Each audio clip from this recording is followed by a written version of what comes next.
Bir olim odam jumada mav'izada aytgan ekanda, jannat sotilyapti, kim oladi degan ekan.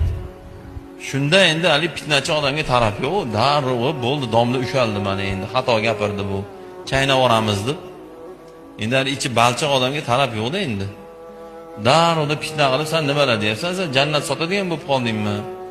deb u bu deganda ichlarida aqlli odam so'ragan, to'xtachi, sen bu olim odam bo'lsa, bekordan bekor bu gapni gapirmaydi bu.